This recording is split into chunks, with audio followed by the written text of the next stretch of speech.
चलिए एक और बड़ी जानकारी का रुख करेंगे। श्री गंगानगर से ये बड़ी खबर, कारोबारी आशीष गुप्ता पर फायरिंग। आशीष गुप्ता पर जिम से बाहर निकलते ही फायरिंग। जस्सा सिंह मार्ग पर कई युवकों ने की कई राउंड फायरिंग। आशीष गुप्ता के पैर में लगी गोली, अस्पताल में भर्ती। श्री गंगानगर से ये बड़ी जानकारी। राजस्थान के श्री गंगानगर में बदमाशों के हौसले बुलंद, कारोबारी पर जिम से निकलते ही फायरिंग और कई राउंड फायरिंग की गई है। गनीमत रही कि कारोबारी को जो है इसमें कुछ गंभीर क्षति नहीं हुई है। उनके पैर में गोली लगी है जिससे वो घायल हुए हैं। फिलहाल इलाज जारी है। श्री गंगानगर से ये तस्वीरें सामने आई हैं। पुलिस मामले की छानबीन में जुट चुकी है। जस्सा सिंह मार्ग पर कई युवकों ने इस घटना को अंजाम दिया है। कई राउंड फायरिंग की गई है। कारोबारी आशीष गुप्ता के पैर में गोली लगी है जिन्हें अस्पताल में भर्ती करवा दिया गया है। जिस वक्त ये घटना हुई उस वक्त कारोबारी आशीष गुप्ता जिम से बाहर निकल रहे थे और उसी वक्त उन पर गोली से हमला किया गया है। कई युवकों ने कई राउंड फायरिंग की है और घटना को अंजाम देने के बाद आरोपी मौके से फरार। आरके बापू हमारे ब्यूरो चीफ इस पर ज्यादा जानकारी देंगे। जी आरके, जरा बताएं क्या कुछ जानकारी मिल रही है इस घटना को लेकर के?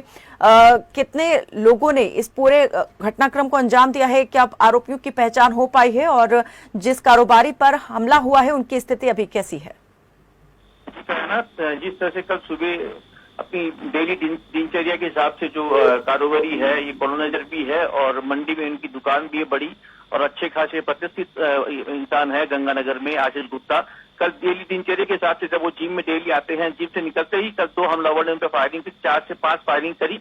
फायरिंग करते वो वापस दौड़े अपनी जिम के तरफ और एक गोली उसके पैर में लगी। पैर में लगने के बाद उसे तुरंत अस्पताल ले जाया गया, जहां पर जो गोली है वो निकाल दी गई है और अभी वो खतरे से बाहर है। पुलिस अभी इन्वेस्टिगेशन कर रही है। इसमें 4 जो लोग हैं उनके मतलब पहचान हुई है सीसीटीवी के हिसाब से। सबसे बड़ी बात कहना मैं आपको बताना चाहूंगा, गंगानगर जो है पंजाब बॉर्डर के बिल्कुल सटीक है। हो सकता है पुलिस का ये कहना कि हो सकता है जो हमलावर वो आए थे, आगे फायरिंग करके पंजाब निकल जा चुके हैं या गंगानगर के अंदर तहकीकात जारी है और छानबीन भी जारी है और जो हमलावर है उनको जल्द पकड़ने की आश्वासन दिया उन्होंने। आज जो कल हमला आशीष गुप्ता पे हमला हुआ था उसके तहत आज जो मंडी है, मंडी के व्यवस्था ने आज पूरा बंद का आह्वान किया है। बोले यहाँ सब कोई आज कोई विक्रेता नहीं बेचेंगे, कारण हमारे जो आशीष गुप्ता उन पे हमला हुआ। सबसे बड़ी बात इसमें ये है कायनात, ये जो हमला है, हमला करने के बाद करीबन थोड़ी देर बाद सोशल मीडिया में एक पोस्ट आई है। अनमोल बिश्नोई जो गैंगस्टर लॉरेंस बिश्नोई के भाई है, जो अभी कहाँ है ये मालूम नहीं, उनके द्वारा आई है। उसमें 2 लोगों का नाम जो किया गया है, हरी बॉक्सर आरजू।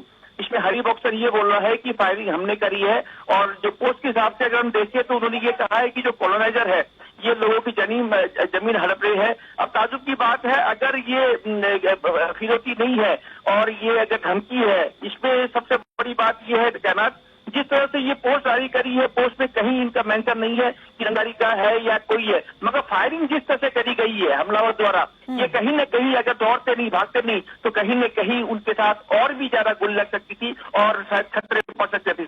और थोड़ी देर बाद दोपहर होते होते दूसरी पोस्ट एक वायरल हुई है रोहित कोदार द्वारा। उन्होंने ये कहा कि ये जो फेक पोस्ट आई है पहले वाली अनमोल बिश्नोई, ये फेक है, ये हमने करी है। रोहित कोदारा जो फरार है, इंडिया के बाहर है, उसने कही है।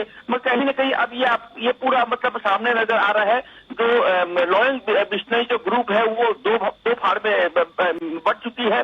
गोल्डी बराबर रोहित कोदारा एक तरफ, ये तो एनआईए ने भी पुष्टि करती है कि ये जो दोनों है ये अलग हो चुके हैं, मगर पुलिस इसमें तहकीकात कर रही है। हरी बॉक्सर जिसने जिम्मेदारी ली है, हमने फायरिंग करी है, ये मूलत बांसुर रायसंग है।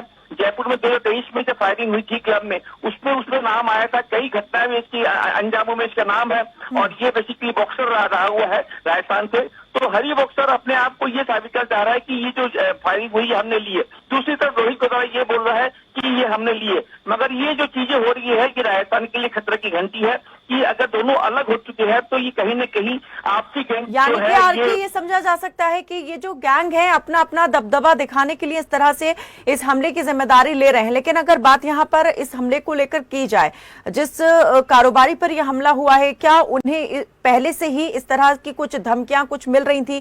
क्या उनकी तरफ से कोई शिकायत पुलिस में भी दी गई थी? रंगदारी का यह मामला है, आपसी रंजिश के चलते, या फिर गैंग वॉर की ये जो घटना रही जिसके चलते ये अंजाम दिया गया है घटनाक्रम?